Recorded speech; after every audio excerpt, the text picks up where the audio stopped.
Hello সবাইকে, তিথিস ওয়ার্ল্ডে তোমাদের সবাইকে স্বাগত। আজকে সকাল সকাল বাড়িতে চলে এসছে ঠাকুমা। সকালবেলা ও গিয়ে ঠাকুমাকে নিয়ে এসছে। এখন কটা দিন এখানেই ঠাকুমা থাকবে। আর এদিকে বাবা যে সকালে বাজার করেছিল সেখানে ওই ডাঁটার শাক আরও টুকটাক কী শাক এনেছে সেগুলো বসে বসে দিদা এখানে বেছে রাখছিল। তো মাম্মা আজকে সকালে উঠে গেছে, এখন ওকে খাইয়ে দেব। আর কালকেই বাবা আম এনেছিল, এত মিষ্টি ছিল আমগুলো। আমরা তো রাতে খেয়েছি, কিন্তু রাতে মাম্মার তখন খাওয়া হয়ে গেছিলো, ওই জন্য আর দিইনি। তাই সকালবেলা আজকে দুধ চিড়ে আর তার সাথে আমের একটা টুকরো নিয়ে ভালো করে মেখে আজকে এটাই ওকে সকালে খাওয়াবো। এরপরে এই যে বেশ কিছু জামা কাপড় ধোয়ার ছিল, অনেক দিন ধরেই এগুলো জমেছিল, এগুলোকে আজকে ওয়াশিং মেশিনে সকালে দিয়ে দিয়েছিলাম।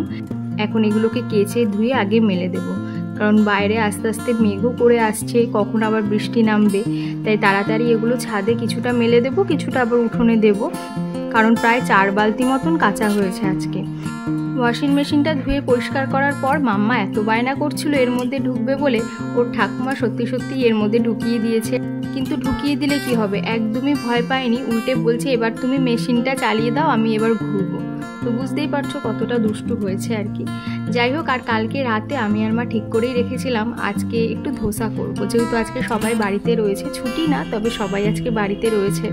তাই ভাবলাম যে ধোসা করা যাক। সেই জন্য রাতেই রোজকার যে চালটা আমাদের রান্না হয় ভাতের জন্য, সেই চালটা আর বিউলির ডাল একসাথে কালকে রাতেই ভিজিয়ে রেখেছিল, এখন সেটাকে পেস্ট করে নিয়েছি। এবার ধোসাটাকে একটু অন্যরকম করার জন্য এর মধ্যে একদম ঝিরিঝিরি করে আমি একটা বড় সাইজের পেঁয়াজ কেটে নিয়েছি, আর তার সাথে দেবো ধনেপাতা। আর ব্যাটারটা না অনেকটা বেশি হয়ে গেছিলো, এতটা তো লাগবে না, আর এর সাথে তো জলও অ্যাড হয়ে এটা অনেকটাই পাতলা হয়ে যাবে। সেই জন্য কিছুটা আমি এখান থেকে নিয়ে আজকে করব, বাকিটা রেখে দেবো ফ্রিজে, অন্য সময় আবার আরেকদিন করে নেব, আর নয়তো একটু ইডলি করে নেব আরেকদিন।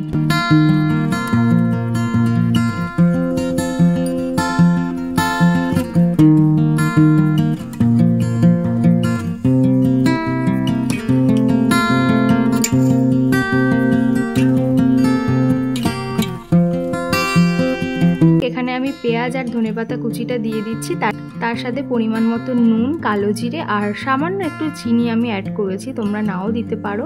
তারপরে বেশ কিছুটা পরিমাণ জল দিয়ে ভালো করে এটাকে ফেটিয়ে ওই আধ ঘন্টা মতন একটু রেস্টে রাখবো। ততক্ষণে আজকে ধোসার সাথে খাওয়ার জন্য একটা চাটনি বানিয়ে নেব। আজকে আর সাম্বার ডাল করছি না, কারণ সাম্বার ডালের জন্য সজনে ডাঁটা তার সাথে একটু লাউ এসব থাকলে ভালো হয়। আজকে এসব কিছু ছিল না, তো তাই ভাবলাম চাটনিটাই বরং তাড়াতাড়ি করে করা যাক। সেই জন্য একটা টমেটো নিয়েছি, 4-5 কোয়া নিয়েছি রসুন, 2টো লঙ্কা নিয়েছি, কাঁচা লঙ্কাও নিতে পারো, আর তার সাথে নিয়েছি কারি পাতা। আর চীনাবাদাম তো লাগছেই, আজকে আর ডাল দেবো না, চীনাবাদাম দিয়েই করব। তো চীনাবাদামটাকে প্রথমে তেলে একটু হালকা আঁচে কিছুক্ষণ ধরে ভেজে নেব। তারপরে তেলের মধ্যে দিয়ে দেবো রসুন, লঙ্কা, কারি পাতা আর টমেটোটা দিয়ে হালকা ভাজা ভাজা করে নেব। খুব বেশি নরম করার দরকার নেই, একটু ভাজা হলে বা কালারটা চেঞ্জ হয়ে নরম হয়ে আসলে নামিয়ে নেব। এবার সব কিছুকে একটু ঠান্ডা করে নিয়ে মিক্সিতে ভালো করে পেস্ট করে নেব।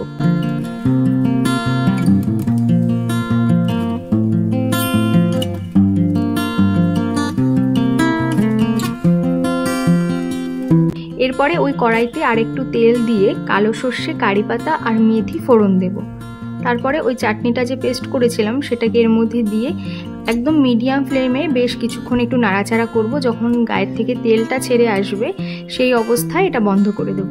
আর অবশ্যই এই সময় তোমরা নুন আর চিনিটা অ্যাড করবে, আর আমি কিন্তু ভাজার সময় কোনো নুন দিইনি, তো তোমরাও পরেই নুনটা অ্যাড করবে, তাহলে পরিমাণটা বুঝতে সুবিধা হবে।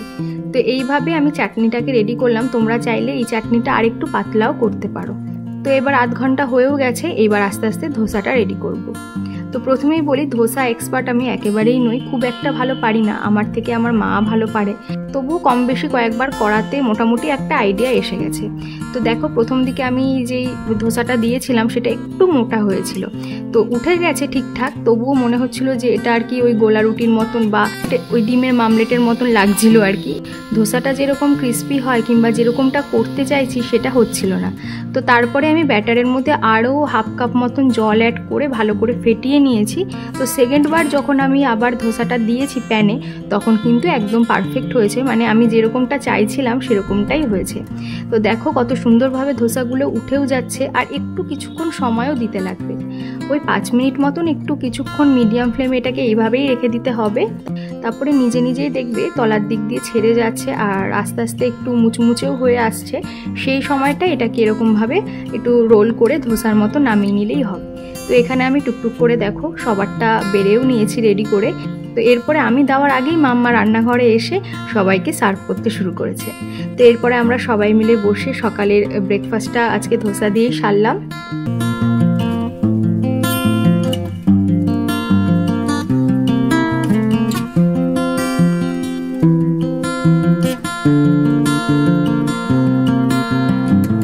খাওয়া দাওয়া সেরে বাবা আবার বাজার থেকেই এত রকমের বাজার করে এনেছে। এখানে পেঁয়াজ, রসুন, লঙ্কা, আর এটা হচ্ছে তেঁতুল, পাকা তেঁতুল। তার সাথে রয়েছে পেঁয়াজ, টমেটো, ক্যাপসিকাম, ওইদিকে রয়েছে পটল আর শসা। তো এত রকম বাজার কোনোটাই আজকের জন্য নয়, একটা বিশেষ কারণে এইসব বাজার করা হয়েছে, এবং এরপরে আরও কিছু বাজার রাতের দিকে আনবে করে। তো তার কারণটা তোমাদের না হয় পরেই জানাবো। তো এখন এগুলো জায়গা মতন সব গুছিয়ে রাখবো। মা ওইদিকে বাদবাকি রান্না সব প্রায় হয়েই গেছে দুপুরের। তো আমি এবার ঘরটা একটু গুছিয়ে নিয়ে আগে স্নানটা সেরে নেব।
এবার তোমাদের দেখাই দুপুরের মেনুটা কি। আজকে করেছে চিংড়ি মাছ দিয়ে পুঁই শাক, তার সাথে এখানে মাছের তেল, মাছের মাথা দিয়ে বেগুন চচ্চড়ি, বেগুন ভাজা করেছে, আর তার সাথে মাছের ঝাল। তো চলো দুপুরে খাওয়া দাওয়াটা সেরে নিই, আবার বিকেলবেলা তোমাদের সাথে দেখা হচ্ছে।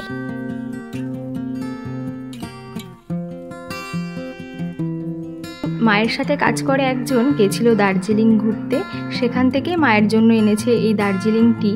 তো আজকে ভাবলাম বিকেলবেলা বরং এই চা পাতাটা দিয়ে একটু চা করি। আর জানো তো, আমি যখন ক্লাস 5-এ পড়তাম তখন গেছিলাম দার্জিলিং গ্যাংটক ঘুরতে। তো সেই সময় চা বাগানে যখন ঘুরতে গেছিলাম তখন বাবাও না ওখান থেকে কাঁচা পাতা, মানে চা পাতা নিয়ে এসেছিলো বাড়িতে। এনে অনেক দিন রোদে শুকিয়ে আরও কীভাবে জানি প্রসেসিং করে বাড়িতে চা পাতা বানিয়েছিল। কিন্তু আমার এখনও মনে আছে সেই সময় যেমনটা মানে অভিজ্ঞতা হয়েছিল আজকেও সেরকমই হচ্ছে। কারণ এই চা পাতা দিয়ে না দুধ চা করা একদমই যায় না। এই চা পাতাটা লিকার চার জন্য একদম ঠিকঠাক। কারণ এতটা পরিমাণ চা পাতা দেওয়ার পরেও আর এতক্ষণ ফোটানোর পরও দুধের মধ্যে একদমই লিকারটা আসছিল না। তো তারপরে ঘরে থাকা চা পাতা দিয়ে লিকারটা আনি। মানে বলা যায় ওই যেরকমভাবে গ্রিন টি খাওয়া হয়, মানে ধরো গরম জল করে তার মধ্যে চা পাতাটা ভিজিয়ে রাখা, বা শুধু লিকার চা খাওয়ার জন্য এই চা পাতাটা একদম পারফেক্ট।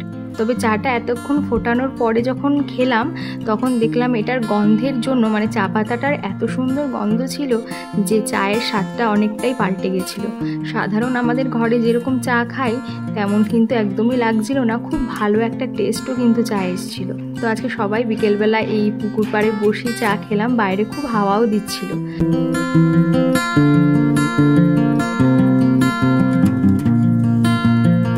এরপরেই দেখো পুজো দিয়ে রেডি হয়ে আমি আর মা যাচ্ছি বাজারে, আর মাম্মা ওর বাবার কাছেই থাকছে। আর সেই জন্য একটু বায়না করছিল বলে ওর বাবা ওকে ভুলিয়ে রাখছিল আর কি, কারণ আমি রেডি হয়ে ওর সামনে দিয়েই বেরিয়ে আসছি, সেই জন্য একটু বায়না করছিল আসার জন্য। তোর বাবা ওকে সামলে নেবে। আমরা ওই বলতে পারো ষষ্ঠীর কেনাকাটা করতে আজকে বেরিয়েছি দুজন। তো চলে আসলাম শাড়ি কিনতে। শাড়ি দেখতে দেখতে প্রথম দিকে আমার এই শাড়িগুলো না খুব পছন্দ হয়েছিল। তো তারপরে দেখলাম যে না, জামদানির মধ্যে কিছু দেখি। আর জামদানি তো কোনো সময় পুরনো হওয়ার নয়, দেখবে অনেক রকমের এখন শাড়ি বেরিয়ে গেছে, কিন্তু জামদানিটা এমনই জিনিস যাকেই দেওয়া হোক না কেন তার এক নজরেই পছন্দ হয়ে যাবে। শুধু কালার কম্বিনেশনটা একটু আর কি বুঝে নিতে লাগে, যাদেরকে দেব তারা কেমনটা পরবে বা মানাবে। তো সেই অনুযায়ী আমরা এখানে দুটো জামদানি আর তার সাথে দুটো পাঞ্জাবি আর একটা বেড কভার নিয়েছিলাম। তো বাড়ি গিয়ে তোমাদেরকে দেখাবো।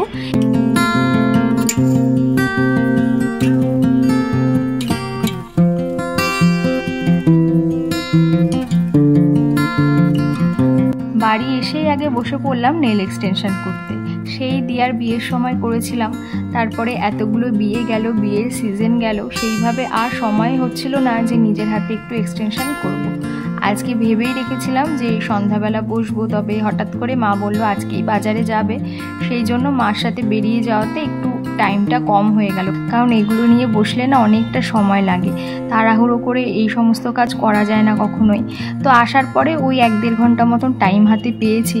তো আগে থেকেই এখানে আমি সবটা রেডি করে রেখেই গেছিলাম যে এসেই নিয়ে বসবো।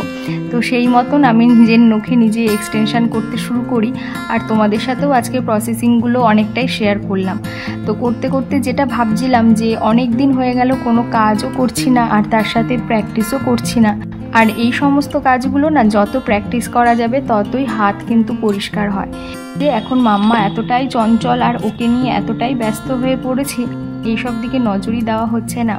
প্রতিবারই যখন করতে বসি ভাবি যে নিজের হাতে নতুন কোনো ডিজাইন ট্রাই করব, বা ফোনের থেকে কিছু একটা চুজ করে রাখি, সেখান থেকেই কোনো একটা আর্ট চেষ্টা করি তোলার। কিন্তু প্রতিবারই যা হয়, প্রথম থেকে নর্মালি শুরু করি, কিন্তু শেষের দিকে এত তাড়াহুড়ো শুরু হয়ে যায়, তখন আর ডিজাইন তো দূরের কথা, একটা পছন্দের কালার যে হাতে বেছে নিয়ে পরবো সেই সময়টাও পাই না। একটা কোনো সিঙ্গেল কালারই নখে অ্যাপ্লাই করে দিই। তো আজকে আমি একদম এই হট পিঙ্ক কালারটা আর কি পরেছি, কারণ এটা না দিয়ার বিয়ের সময় নতুন কিনেছিলাম এই কালারটা। তো সেইটাই সবগুলো নখে করলাম, কোনো রকম আর্ট বা কিচ্ছু এর মধ্যে দিইনি, সিম্পল আর একদম ন্যাচারাল রাখার চেষ্টা করেছি। কিন্তু অন্যবারের থেকে নখের সাইজগুলো না এবার একটু বড়ই রেখেছি, জানি না সামলাতে পারবো নাকি। তো যাই হোক, কেমন লাগছে তোমরা কিন্তু অবশ্যই জানিও। চলো এবার তোমাদের দেখাই যে আজকে কী কী কিনলাম। ওই যে তোমাদের বলছিলাম দুটো জামদানি নিয়েছি, একটা সবুজের সাথে রানী কালার কম্বিনেশনের, আর একটা নিয়েছি সি গ্রিনের সাথে রেড। তো এই দুটো জামদানির সাথে ম্যাচ করে দুটো পাঞ্জাবিও নেওয়া হয়েছে, তার সাথে একটা বেড কভার। তো এই জামদানি বা পাঞ্জাবি যাদের জন্য নেওয়া হচ্ছে তারা পরের দিন আমাদের বাড়িতে আসছে, এবং তাদের উপলক্ষেই এগুলো কেনাকাটা। কাদের জন্য নেওয়া হচ্ছে বা কী উপলক্ষ সেগুলো না হয় তোমাদের পরের দিনই জানাবো। তো একটুখানি বলতে পারি, একটা ছোটোখাটো অনুষ্ঠান বা গেট টুগেদার রয়েছে বলতে পারো আমাদের বাড়িতে, তো যেটা তোমাদের এর পরের ভিডিওতেই শেয়ার করব। জিনিসগুলো কেমন হয়েছে সেটা কিন্তু অবশ্যই তোমরা জানাবে। আর তার সাথে আজকের ভিডিওটাও এখানে শেষ করছি। যদি তোমাদের এই ভিডিওটা ভালো লেগে থাকে অবশ্যই একটা লাইক করো, আর যারা আমার চ্যানেলটাকে এখনও সাবস্ক্রাইব করোনি তারা প্লিজ আমার চ্যানেলটা সাবস্ক্রাইব করে আমার পাশে থেকো। আবারও দেখা হবে নতুন ভিডিওতে খুব তাড়াতাড়ি। সবাই ভালো থেকো, সুস্থ থেকো। Thank you.